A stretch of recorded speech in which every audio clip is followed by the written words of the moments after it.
acaba de entrar en el Faro de la Ser. Bueno, y recibimos ahí a nuestro gato pardo de esta noche.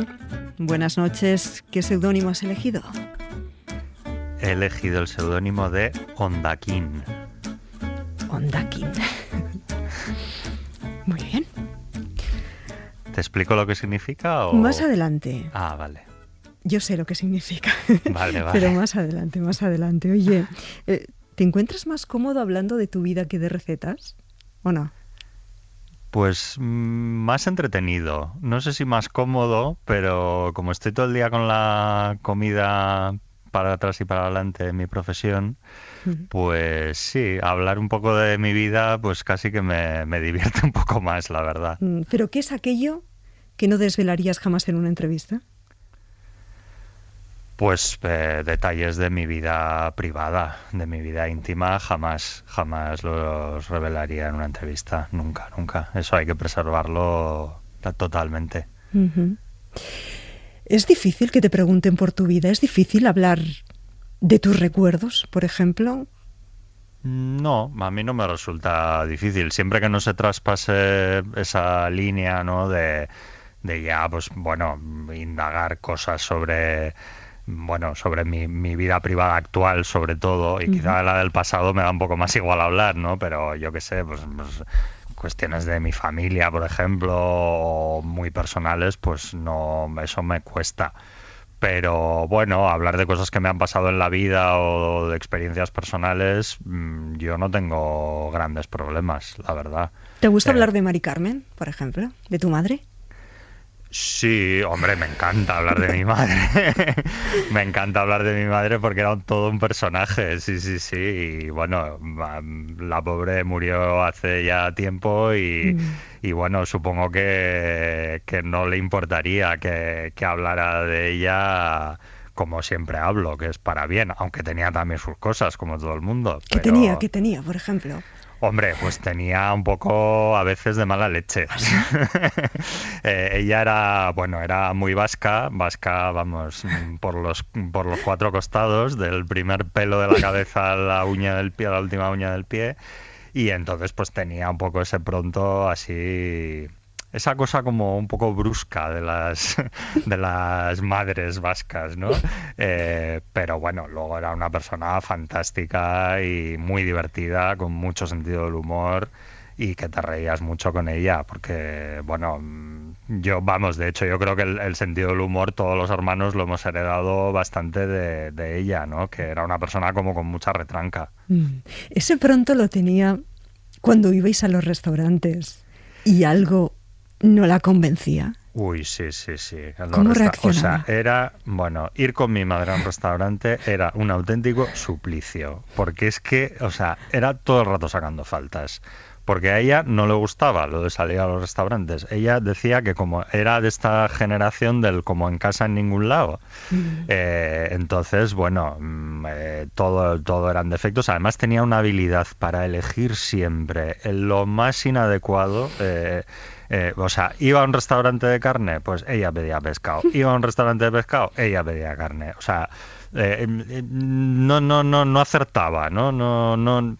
Era un ámbito en el que yo creo que ella no se encontraba demasiado cómoda. No sé muy bien por qué, porque tampoco es que era una mujer con cierto mundo, quiero decir, que no es que fuera una persona que no había salido del caserío en su vida, no, era una mujer de Bilbao que había viajado también con mi padre, sola, en fin.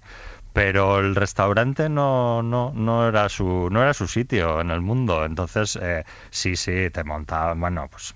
Y luego al final ya, además, cuando se fue haciendo mayor, esta cosa que les pasa a las personas mayores que ya van perdiendo las inhibiciones, ¿no? Entonces, pues eso, le podía soltar cualquier fresca al camarero y quedarse tan ancha.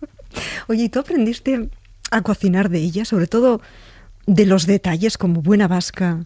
¿Se centraba en eso, en los detalles a la hora de cocinar?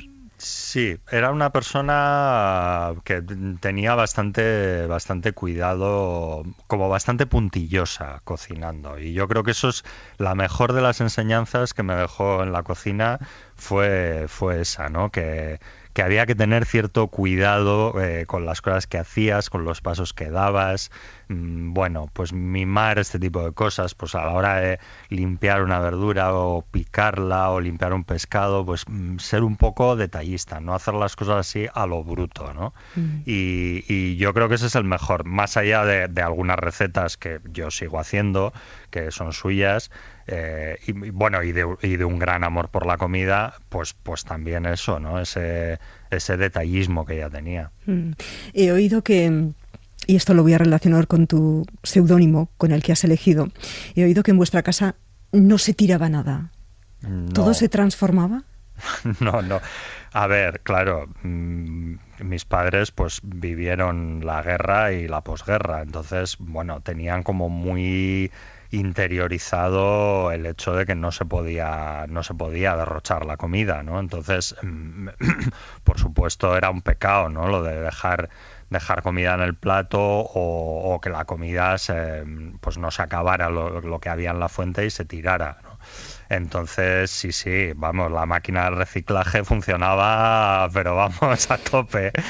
Si sobraba, sobraba verdura, pues al día siguiente tenías un puré. Si sobraba, pollo, pues al día siguiente croquetas. Bueno, pues esta comida del reciclaje, que al final es maravillosa porque bueno, a mí personalmente, pues no sé, igual el bonito, por ejemplo, con tomate, que se hacía mucho en mi casa, pues al día siguiente o igual al día siguiente te lo volvías a comer, pero ya al siguiente ya venía en formato empanadilla. Y a mí casi me gusta más la empanadilla de bonito con tomate que el bonito con tomate en sí mismo, ¿no? Entonces, bueno, era una cosa, la verdad que tenían una gran habilidad las cocineras entonces, ¿no? Del reciclar platos y conseguir que cosas que ya habías comido te parecieran nuevas. Y de ahí tu seudónimo. Mi seudónimo, pues bueno, va un poco por ahí, porque ondaquín es como se le llamaba en casa, pues a esos restitos de comida que cuando, pues pues quedaba un poquito, ¿no? Que ni siquiera era una ración, era un poquito. Entonces siempre era la pelea. No dejes ese ondaquín, pero ¿cómo vas a dejar ese ondaquín? Venga, acábatelo. Pero bueno, siempre acababa quedando de algo ese poquito. Y luego también era un apodo con el que me llamaba mi abuelo, porque él decía que los ondaquín... yo era el último de 6 hermanos y él también lo había sido, el último de 6 hermanos. Entonces decía, nosotros somos los ondaquines, somos como las sobritas que han quedado al final. Pues eso, entonces no sé por qué él me decía siempre, anda, aquí está el ondaquín. Y es una palabra a la que tengo mucho cariño por eso, porque era como me llamaba mi abuelo. Bueno, de hecho, ondaquiña diré que es una palabra en euskera que significa efectivamente restos o incluso desperdicios, ¿no? A veces, en ocasiones, cuando tiramos a la basura, ¿no? Sí.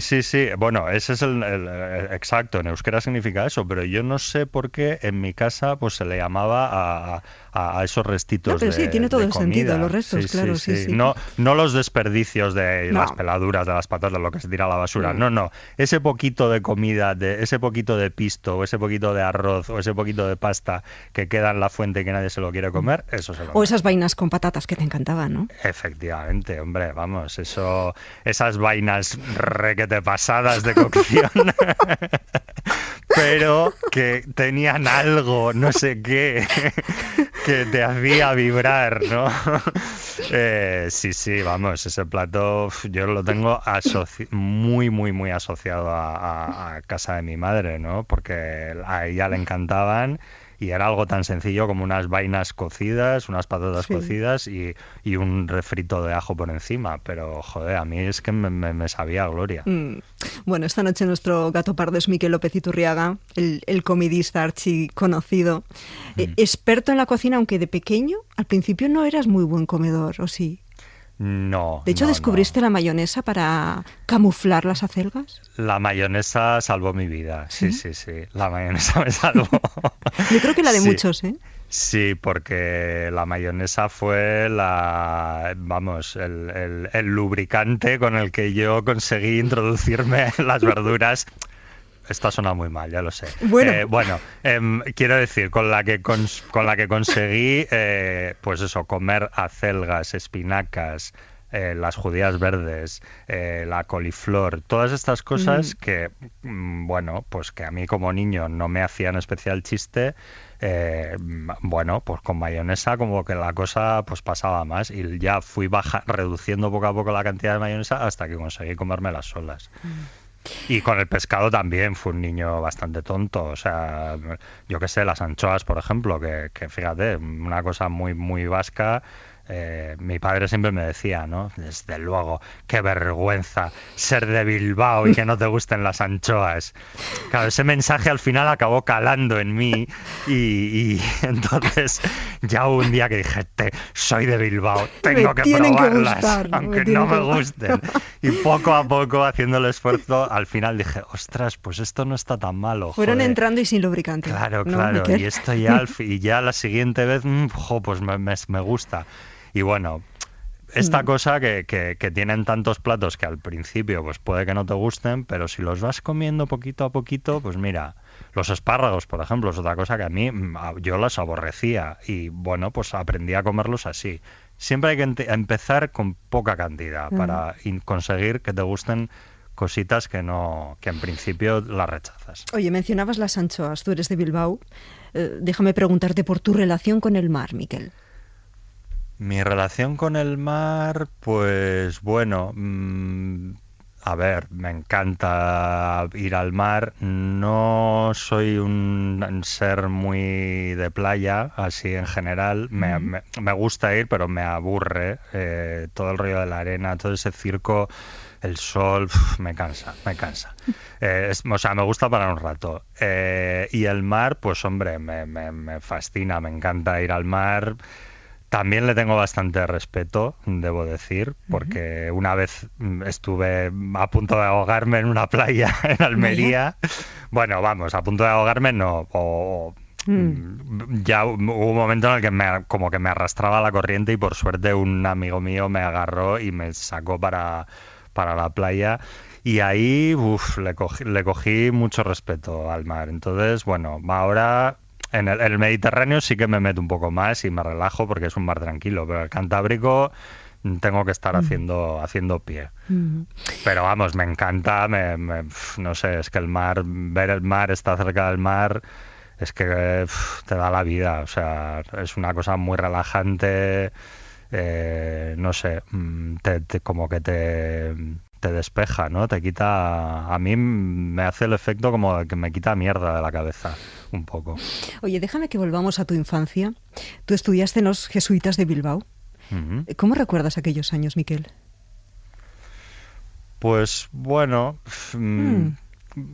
a ver, no sé, ni demasiado, no infelices. Tampoco tengo un recuerdo así súper ideal de mi infancia. O sea, fue una infancia, bueno, pues normal y corriente. No... Sí, o sea, de pasármelo bien, entretenido, pero tampoco es una época que tenga muy idealizada. Y respecto al colegio, pues hombre... A ver, dentro de ser un colegio religioso, pues los jesuitas eran como bastante avanzados en muchas cosas, ¿no? No en todas, ¿no, Miquel? No, en muchas cosas no. O sea, pero bueno, que para ser un colegio religioso, bueno, tampoco estaba tan mal. O sea, que lo que pasa que, bueno, sí que, pues bueno, pues en cuestiones así de moral... y de sexualidad sobre todo, pues claro, a ver, era un colegio de curas al final, ¿no? Entonces sí que de alguna manera pues sentías ese ambiente como de represión sexual, ¿no? Y además éramos todos chicos en aquel entonces, ahora jesuitas ya es mixto, pero cuando yo estuve allí éramos 40 mangurrianes dentro de clase. Entonces, bueno, es una época, sí, no tengo especiales malos recuerdos, pero tampoco, ya te digo, buenísimos. ¿Cómo encajaron, si es que lo desvelaste entonces, que probablemente no, porque creo que fue ya a partir de los 20, ¿no, Miquel? El tema de tu homosexualidad. ¿Fue a los 24, 25 cuando ya lo revelaste? Sí. Fue cuando ya, bueno, me fui a Madrid a vivir y, bueno, ya había hecho la carrera, me fui hice el máster de periodismo del país, me fui a Madrid y unos años después de estar en Madrid como en el año 93 o así, sí, o sea que debía tener como 26 años. Ahí ya, pues bueno, como que decidí que ya estaba bien de ocultación, ¿no? Pero bueno, pues me costó, o sea, como a todo el mundo, ¿no? Porque, y más en aquella época, ¿no? Yo creo que, bueno, en esto hemos avanzado mucho, ahora es mucho más fácil, yo creo, sobre todo si vives en una gran ciudad. Cuando yo lo hice, pues bueno, todavía era una época en la que empezaba la apertura hacia el tema de la homosexualidad, pero claro, a mí me costó mucho, ¿no? Y claro, yo cuando vivía en Bilbao y era un adolescente es que no tenía referentes además, ¿no? No había, yo qué sé, no había homosexuales en la televisión. eh, no conocía absolutamente a nadie que lo fuera. Entonces, claro, de repente era una cosa pues que el mismo ambiente y que el ambiente te decía que era algo que estaba mal, ¿no? O sea, ser maricón era algo malo. Entonces, pues claro, a mí me costó. Pero bueno, cuando fue en Madrid, cuando conocí a gente que también era como yo, en el momento en el que decidí pues que ya estaba bien. Y se lo dije a mi familia y se lo dije a todo el mundo, a todos mis amigos. Y bueno, y me quité, pues imagínate, o sea, 200 toneladas de hormigón armado de encima, ¿no? Y Fue una gran liberación. en casa, Miquel, te dijeron habernoslo dicho antes. Quiero decir que lo recibieron muy bien, ¿no? Sí, sí, sí, la verdad que sí, ¿no? Vamos, la respuesta de mis hermanos fue, vamos, súper positiva. Y sí, bueno, y hoy todavía alguno hay o alguna que me reprocha un poco, joder, pero ¿cómo no lo dijiste antes? Pero con la buena relación que teníamos y tal, pero claro, es que, o sea, cada persona tiene su momento, ¿no? Yo en esto soy muy respetuoso, o sea, hay que, no sé, cada uno tiene sus tiempos y sus dramas internos que le hacen no salir hasta un determinado momento. Hablando de hermanos, tú eres hermano de, entre otros, de Juanma López Iturriaga. ¿En algún momento, Miquel, te has sentido el hermano de? Si yo he sido el hermano de... Sí, sí, bueno, toda mi vida. O sea, nosotros, bueno, yo y mis otros hermanos, o sea, nosotros éramos los hermanos de Juanma Iturriaga. O sea, ¿Y cómo sienta él eso? era el famoso y bueno, hemos vivido con ello, pero bueno, bien, o sea, no, para mí nunca ha sido ningún problema, ¿no? O sea, sí, pues asumimos claramente que teníamos un hermano que todo el mundo lo conocía, entonces, pues bueno. Para mí no ha sido un papel incómodo, ¿no? También es verdad que ahora que yo me he hecho medio famosillo en ciertos ámbitos, pues ha sido un poco gusto el que haya gente que diga, anda, este es el hermano del covidista. Ha habido ahí un poco de justicia poética, pero bueno, no, lo llevamos, bueno, hacemos mucha coña con esto, ¿no? Y yo siempre digo que a Juanma es lo que más le puede molestar, ¿no? Que haya un competidor de repente de fama en la familia. Pero bueno, siempre de broma. O sea, no, vamos, yo encantadísimo, vamos, de los éxitos de mi hermano y bueno, es una persona a la que siempre he admirado mucho y que todo lo que ha conseguido también se lo ha currado, que eso hay que decirlo, ¿no? Fíjate, siempre pedimos a los fareros y a las fareras que nos dejen preguntas para nuestros gatopardos o nuestras gatapardas sin saber realmente quién va a ser el invitado, ¿no? Vamos a escuchar la pregunta de esta noche. Hola, tu mejor día y tu peor día que recuerdes. Gracias, Maite de la Mancha. Ostras, mi mejor día y mi peor día. Uf, qué difícil. Bueno, mi mejor día, pues mi mejor día, bueno, es que voy a decir una obviedad, pero yo creo que el día que me casé, fíjate, es que ese día fue la bomba, o sea. ¿Cómo fue, Miquel? Pues es que, vamos, conseguimos reunir a todas las personas a las que yo más quiero, toda mi familia, todos mis amigos, vino gente de todas partes Y es que, o sea, nos pegamos un fiestón que vamos, que es que fue épico, o sea, fue un día muy, muy, muy, muy divertido, ¿no? Y bueno, todo, o sea, fue súper chula la ceremonia en el ayuntamiento de Sants, aquí en Barcelona. Ujú. No sé, fue todo muy, muy, muy bonito, la verdad. Y yo creo que ese día, sí, sí, no sé si es el más feliz de mi vida, pero desde luego de los más felices. Ujú. Y ¿Y el el peor puede peor, llevar el nombre de Pablo? No. el peor lleva el nombre de Pablo, seguramente. Sí, sí, porque, bueno, de todos los fallecimientos, a ver, los peores días de la vida siempre es cuando se te muere alguien, ¿no? Creo, vamos, no sé, yo no he tenido desgracias en mi vida personal o profesional equiparables al momento en el que han muerto seres cercanos. Y de todos ellos, pues claro, cuando murieron mis padres, pues ya eran personas mayores, pero cuando murió mi hermano fue muy, muy duro, porque era una persona muy joven y fue una muerte fulminante, murió de un infarto por la noche y bueno, pues además era mi hermano, yo soy el pequeño, él era el siguiente, o sea, quiero decir, nos llevábamos 3 años.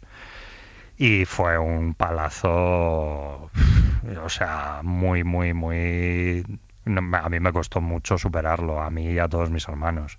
Y yo creo que sí, seguramente ese ha sido el día más triste de mi vida, sí. Miquel, No sé qué tenemos voy a preguntar yo después de este drama, vamos. que tenemos que ir terminando, pero ¿quién dirías que es el faro de tu vida? El faro de mi vida. ¿Quién? ¿Quién es el faro de mi vida? ¿O Ay, qué? madre. ¿Quién o ¿O quién? qué? Pues mira, pues yo creo que más que una persona, diría obviamente mi marido, que bueno, más que el faro es un poco la boya que me ata, la boya a la que me agarro en mitad del mar, más que el faro. No, no lo digo porque esté como una boya, ¿eh? No, no, está muy delgadito. ¿Qué? Pues yo creo que lo que me guía más en la vida, mira, pues es intentar no hacer la vida más difícil a la gente que me rodea, y intentar también, no sé, llevar un poco de alegría, dentro de que soy una persona bastante pesimista en general, pero bueno, en mi trabajo siempre intento, pues eso, resultar que lo que hago en El Comidista o en cualquier otro sitio de los medios en los que estoy, intentar llevar humor, alegría, no sé. Yo creo que ya hay suficientes desgracias en la vida en general, como para, pues eso, para hacer amargar la vida a la gente que tienes alrededor, ¿no? Y creo que, bueno, que eso es lo que intento hacer en la medida de mis posibilidades. Ya sé que suena un poco buen rollista y un poco ñoño, pero no sé, hay que reivindicar la alegría un poco, ¿no? Y sobre todo, no sé, bajar un poco el nivel. Yo creo que hay un nivel de crispación en general tan alto que se impone. Yo creo que ahora mismo lo revolucionario es reivindicar precisamente eso, ¿no? O sea, las cosas que son guays de la vida, ¿no? Y yo es lo que intento reivindicar en mi día a día y en mi trabajo. Bueno, pues precisamente esa alegría la veremos en tu próximo estreno. Este jueves te veremos en Banana Split, en la 2. Sí. Tienes nuevo programa. ¿Estás ilusionado? Sí. Pues mucho, mucho. Estoy ilusionado y nervioso a la vez, porque no sé si va a gustar, no va a gustar, qué va a pasar, pero bueno, yo creo que ha salido un programa bastante divertido, con mucha música, también con comida, mezclando las dos cosas. Bueno, es un programa por lo menos diferente, un programa, bueno, que yo creo que la gente lo va a pasar bien viéndolo. Y bueno, pues no sé, yo espero que guste, y si no gusta, pues nada, pues a otra cosa, mariposa. Bueno, Miquel López Iturriaga, nuestro gato pardo de esta noche, muchísimas gracias. Gracias a por ti. Estar en el faro. Un beso para todos.